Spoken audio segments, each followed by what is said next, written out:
ఈరోజు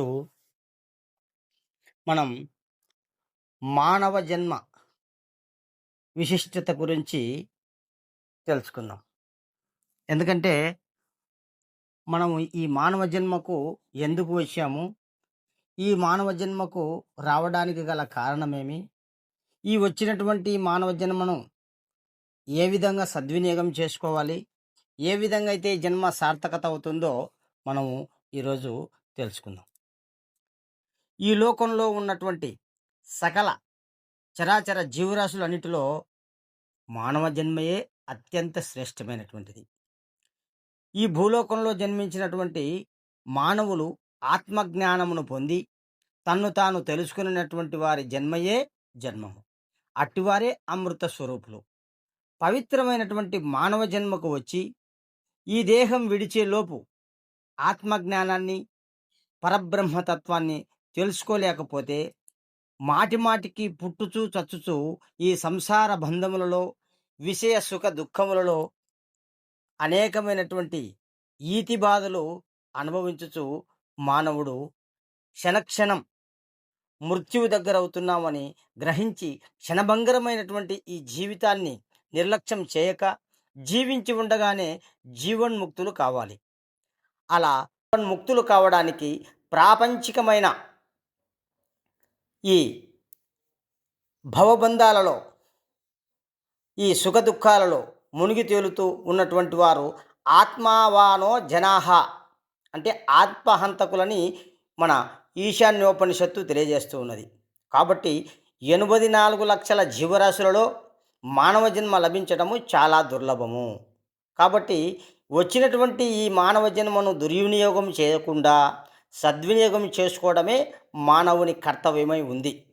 కాబట్టి శంకరాచార్యులు వారు వివేక చూడామణిలో ఈ విధంగా అన్నారు: జంతూనాం నరజన్మ దుర్లభమత పుంసత్తతో విప్రత తస్మాద్వైతిక ధర్మమార్గపరత విద్వత్వమస్మాత్పరం ఆత్మానాత్మ వివేచనం స్వానుభవో బ్రహ్మాత్మన సంస్థితి ముక్తిర్నో శతకోటి జన్మ సుకృతై పుణ్యైర్వినా లభ్యతే. అంటే సకల చరాచర జీవరాశులన్నిటిలోకెల్లా మనుష్య జన్మ లభించడము చాలా దుర్లభము. అట్టి మనుష్య జన్మలో కూడా పురుషుడై జన్మించడం, అట్టి పురుషుల్లో కూడా బ్రాహ్మణత్వం కలిగి ఉండటం, అట్టి బ్రాహ్మణులో వేద మార్గానుష్ఠానం కలగటం, అట్టి వేదానుష్ఠానముతో పాటు పాండిత్యము కలిగి ఉండటం, అట్టి పాండిత్యము కన్నా ఆత్మ అనాత్మల గురించి తెలిసి ఉండటం, ఆత్మానాత్మ వివేకము కలిగి ఉండటం చాలా దుర్లభం. అట్టి ఆత్మానుభవ నిశ్చయ జ్ఞానము కలుగుట చాలా దుర్లభము. అట్టి ఆత్మానుభవము కంటే బ్రహ్మ సాక్షాత్కార జ్ఞానము కలుగుట అత్యంత దుర్లభమని, వీటితో పాటు మోక్ష మార్గమైనటువంటి పరమును చెందాలంటే 100 కోట్ల జన్మల యందు తాను చేసినటువంటి పుణ్యకర్మలచే పరమాత్మ తత్వాన్ని తెలిపేటువంటి నిజ గురువు దొరకటము, అటువంటి ఆ గురువుకు తగినటువంటి శిష్యుడు ఈ జన్మను తరింప చేసుకోవాలనేటువంటి తీవ్రమైనటువంటి అభిలాష కలిగినటువంటి శిష్యుడు దొరకడం, ఈ గురు శిష్యులు ఏకమై ఈ యొక్క తత్వాన్ని తెలిపేటువంటి గురువు దాన్ని తెలుసుకొని తరించాలనేటువంటి అభిలాష కలిగినటువంటి శిష్యుడు దొరకడం కష్టం. ఇట్లా 100 కోట్ల జన్మలలో పుణ్యం చేసుకుంటే కానీ ఇవి లభ్యము కావు. ఈ జన్మ ఈ విధంగా దుర్లభము అని మనకు శంకరాచార్యులు తెలియజేస్తూ ఉన్నారు. కాబట్టి అట్టి గురువు ద్వారానే ఈ పరిపూర్ణాన్ని, ఈ యొక్క ఎరుకను, ఈ ఉన్నటువంటి దైవాన్ని ఎరిగి ఈ జనన మరణము లేనటువంటి జన్మరాహిత్య స్థితి పొందేందుకు అవకాశం ఉంది. కాబట్టి మానవ జన్మకు వచ్చినందుకు తనను తాను ఉద్ధరించుకోవాలనేటువంటి జిజ్ఞాస, తపన కలిగి ఎవరైతే గురుముఖంగా బ్రహ్మతత్వాన్ని బాగుగా విచారించి తన జన్మను తాను ఉద్ధరించుకోవాలి అని మనకు పెద్దలు తెలియజేస్తున్నారు. అందుకు దైవానుగ్రహము, గురుకరణ, కటాక్షము పొందవలసి ఉన్నది. అందుకే పెద్దలు ఈ యొక్క మానవ జన్మ జీవితము చాలా గొప్పది. మానవునిలా జీవించడం చాలా అవసరం. మానవ జీవితం ఒక వరమని, మంచి అవకాశమని, ఆనందమయంగా జీవించడానికే జన్మకు వచ్చామని గ్రహించాలి. అది తెలిసినటువంటి వారే ఉల్లాసంగాను ఆనందంగాను జీవితాన్ని గడుపుతారు. కాబట్టి ప్రతి మానవుడు ఆత్మాన్వేషణ, సత్యాన్వేషణ వైపు అలా ప్రయత్నించినటువంటి వారే సర్వసంగ పరిత్యాగులు అని మనకు పెద్దలు తెలియజేస్తూ ఉన్నారు.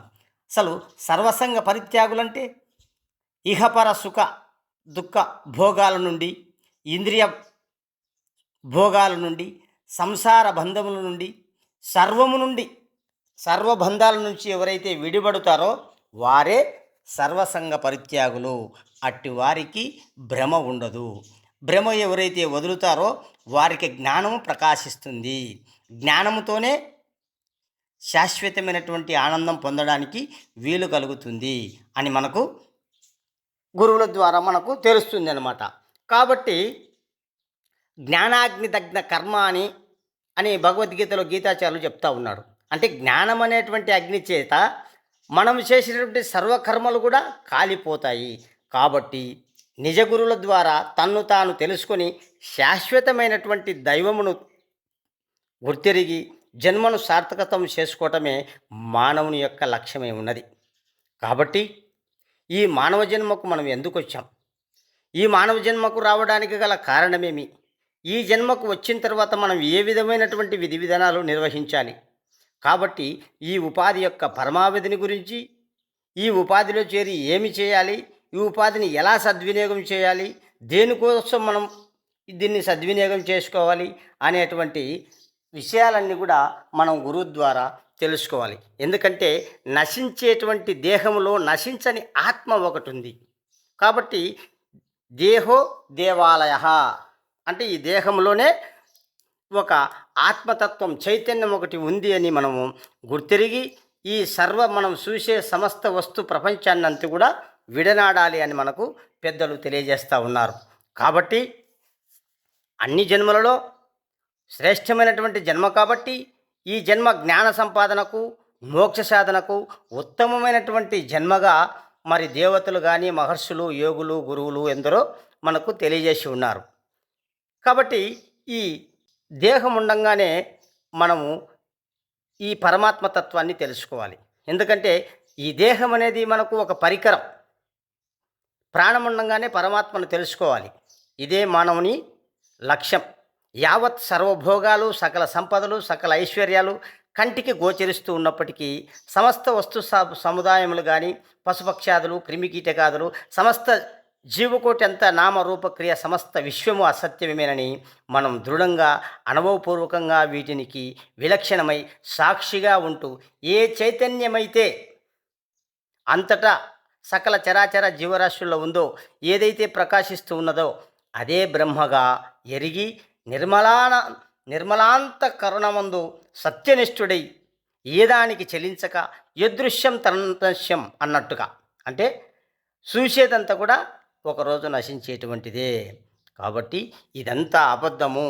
మనము చూసేది, వినేది, కనేది, గ్రహించేది, మాట్లాడేది సర్వం ఏదైతే ఉందో సర్వ వస్తు సముదాయం అంతా, దృశ్య వస్తు సముదాయం అంతా కూడా అసత్యమేనని, అది శాశ్వతమైనటువంటిది కాదని దృఢముగా పెద్దల ద్వారా మనం తెలుసుకోవాలి. కాబట్టి మానవునికి బాల్యము, యవ్వనము, కౌమారము, వృద్ధాప్యము 4 దశలలో మారుతూ ఉంటాం. అలాగే బ్రహ్మచర్యము, గృహస్థము, వానప్రస్థము, సన్యాసములుగా జాగ్రత్త, స్వప్న, సుషుప్తి, తురియము, స్థూలము, సూక్ష్మము, కారణము, మహాకారణం శరీరాలుగాను, విశుడు, తైజసుడు, ప్రాజ్ఞుడు, ప్రత్యేగాత్మ, రజోగుణము, తమోగుణము, సాత్విక గుణము, ఇట్లా గుణాలు. కాబట్టి దేహము ఈ నశించిపోతుంది.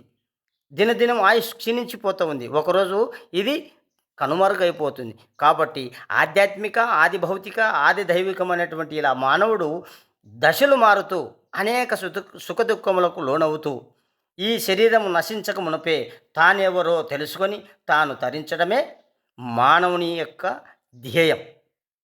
కాబట్టి ఈ మానవ జన్మను చరితార్థం చేసుకోవడానికి సద్గురువును ఎన్నుకొని ఆ గురువుకు శరణు వేడి ఏ మార్గం ద్వారా అయితే సమస్త దుఃఖములు, అనేక జన్మల్లో చేసినటువంటి పాపకర్మలన్నీ తొలగి జీవన సాఫల్యము, శాంతము, సుఖము, ఆనందము, ఏ బాధలు లేనటువంటి నిత్యానందమైనటువంటి శాశ్వతమైనటువంటి పరమును చెందుతామో. కాబట్టి అట్టి గురుని ద్వారా మనము ఈ పరమును చెందవలసి ఉన్నది. అట్లా తెలుసుకున్నప్పుడే మనకు ఈ జన్మ సాఫల్యం అవుతుంది. కాబట్టి తెలుసుకోవాలా మోక్షాపేక్ష కలిగినటువంటి వాడు శరణాగతుడై అట్టి మనుజునికి ఈ యొక్క కర్మలన్నీ కూడా గురు ద్వారా నశించిపోతాయి. ఈ శరీరము ఇంద్రియాలు అశాశ్వతము. చూసేది వినేదంతా కూడా తనలో ఉన్నటువంటి మాయను తొలగించుకొని గురుమేల్క ద్వారా, గురువాక్యము ద్వారా, గురుబోధ ద్వారా దృఢచిత్తము కలిగినటువంటి వారై గురుమేల్క కలిగి నిద్ర లేచినది మొదలు మరలి మరణించినంత వరకు కూడా గురువాక్యమునందు ఉండటమే మానవుని కర్తవ్యం. అదే పరమపదం, అదే పరమ రహస్యం, అదే జన్మరాహిత్యం. కాబట్టి ఇటువంటి గురువు దొరకాలనంటే మనకు పెద్దలు ఏం తెలియజేస్తారంటే, దుర్లభం త్రయమేవైతత్ దైవానుగ్రహ హేతుకం మనుష్యత్వం ముముక్షత్వం మహాపురుష సంశ్రయ. అంటే మానవునిగా జన్మించడము, ముముక్షత్వము పై అభిలాష కలిగి ఉండటము, మహాపురుషుల యొక్క సాంగత్యం అంటే సద్గురుల యొక్క సేవాతత్వం, సద్గురులను సేవించడం, ఈ మూడు కూడా దైవానుగ్రహం వలన మాత్రమే సిద్ధిస్తుంది. కావున ఉత్తమమైనటువంటి మనుష్య జన్మను పొంది సద్గురువును ఆశ్రయించి గురువుకు తను మన ధనములు త్రికరణ శుద్ధిగా అర్పించి శ్రవణ మనన నిధిధ్యాసలు కలిగి సాధన చతుష్టయ సంపత్తి కలిగి 4 మహావాక్యములు నెరిగి 4 శుశ్రూషలు చేసి ద్వాదశి ధర్మమును షోడశి మర్మమును గురుముఖంగా బాగా విచారించి గురువు ఇంట కానీ గురువు జంట కానీ గురువుతో మమేకంగా ఉంటూ గురువే సర్వస్వమని, గురువే దైవమని, గురువుని మించినటువంటిది ప్రపంచంలో మరి ఏది లేదని, గురువు తప్ప ఈ యొక్క రహస్యాన్ని మిగతా వాళ్ళు ఎవరు తెలియజేయలేరు. కాబట్టి అటువంటి ఆత్మజ్ఞాన సంపన్నులై ఉన్న దైవాన్ని, ఉన్న పరిపూర్ణాన్ని ఉన్నది ఉన్నట్లుగా లేని యొక్క ఎరుక ఎప్పటికీ లేనే లేదని గురు సూచన ద్వారా బాగా గుర్తెరిగి ఈ గుర్తెరిగినదంతా కూడా లేనిదేనని గుర్తురహితమై భ్రాంతిరహితమై సంకల్పరహితమై ఉన్నటువంటి పరిపూర్ణ బర్బాహ్యమే నిజమైనటువంటి దైవము అని ఎవరైతే దృఢంగా నమ్మి సేవిస్తారో వారికి మళ్ళీ జన్మ లేదు అని మనకు పెద్దలు సెలివిచ్చి ఉన్నారు. కాబట్టి ఈ మానవ జన్మ అనేటువంటిది సామాన్యమైనటువంటి జన్మ కాదు. మనకి ఎన్నో ప్రశ్నలు పుట్టుకొస్తూ ఉంటాయి. ఈ శరీరము, ఇంద్రియాలు, ప్రపంచము సర్వము కూడా మనం నిజమని అనుకుంటూ ఉంటాం. కాబట్టి ఎన్నో ప్రశ్నలు మనకు ఉద్భవిస్తూ ఉంటాయి. అయితే ఈ ఈ ప్రశ్నలన్నీ కూడా మనకు ప్రశ్న లేని స్థితికి, సమాధానాలు లేని స్థితి, మనసు లేని స్థితి, తన్ను తాను గుర్తెరిగి గుర్తు లేకుండా ఉన్నప్పుడు మౌనం, అదే పరిత్యాగం. కాబట్టి సర్వాన్ని త్యజించడం, ఏమీ లేనటువంటి స్థితి, ఉన్న భావన కానీ లేని భావన కానీ ఏ భావన లేని స్థితి, ఉన్న సత్యాన్ని గ్రహించలేక మనము దైవం ఎక్కడో ఉన్నాడని భ్రమ చెందుతూ ఉన్నాం. కాబట్టి అటువంటి భ్రమను వదిలి సర్వము వ్యాపించి ఉన్నటువంటి ఆ పరబ్రహ్మమును తెలుసుకోవడమే మన యొక్క విధేయ ఉంది. అటువంటి జ్ఞానం కలగాలంటే అందుకు తగినటువంటి పరిస్థితులు సమకూర్చుకోవాలి, వాటి కోసం నిరీక్షించాలి. దేనికి తొందరపడవద్దు. స్పృహతోనూ చైతన్యంతోనూ ఉండినచో అన్నీ మనకు అవగాతం అవుతాయి. కాబట్టి అప్పుడే జీవితంలో మనకు ఆనందం కలుగుతుంది. కావున ప్రతిదాన్ని ఆవేశంతో కాకుండా వివేకంతో చూడాలి. ప్రతి వస్తువును కూడా మనం జ్ఞాన దృష్టితో చూడాలి. అలా జ్ఞానంతో పరిశీలించినప్పుడు అనంతమైనటువంటి జనన మరణాతీతమైనటువంటి విలువ కట్టలేనటువంటి అంచనాలకు అందనటువంటి ఏదైతే ఉందో అది ఆ పరిపూర్ణ పరమపదం అనేటువంటి పరబాహ్యాన్ని మనం పొందగలము. కాబట్టి ఈ ప్రాపంచిక విషయ సుఖ భోగాలనేటువంటి స్వప్నము నుంచి గురుమేల్క ద్వారా నేననేటువంటి అహమును నశింపచేయాలి. ఎట్లానంటే ఒక విత్తనాన్ని మనం పెన్నంలో వేసి వేయించినట్లయితే ఆ విత్తనం మళ్ళీ ఎలా మొలకెత్తదో అలాగే మనలో ఉన్నటువంటి అహంకారం అనేటువంటి బీజాన్ని నశింపచేసినట్లయితే మళ్ళీ మనకు జన్మ లేదు అని మనకు పెద్దలు సెలవిచ్చి ఉన్నారు. కాబట్టి ఇప్పటికైనా మనం ఈ విషయాలన్నింటినీ కూడా బాగా పెద్దల ద్వారా విచారించి మళ్ళీ జన్మ లేనటువంటి స్థితి పొందడానికి ఆ విత్తనం ఎలా మళ్ళీ మొలక ఎత్తకుండా ఉందో అట్లా మనము కూడా ఈ గురు సేవ ద్వారా, గురు మేల్క ద్వారా మనము ఈ జన్మను రాహిత్యం చేసుకోవటమే మానవ ధర్మమై ఉంది. కాబట్టి అటువంటి పరిపూర్ణమైనటువంటి జన్మను పరిపూర్ణత్వం చేసుకోవడమే మానవ లక్ష్యం. కాబట్టి ప్రతి ఒక్కరు కూడా మనం ఎన్నో కర్మల వల్ల ఈ జన్మ వచ్చింది కాబట్టి జన్మచే కర్మ కర్మచే జన్మ.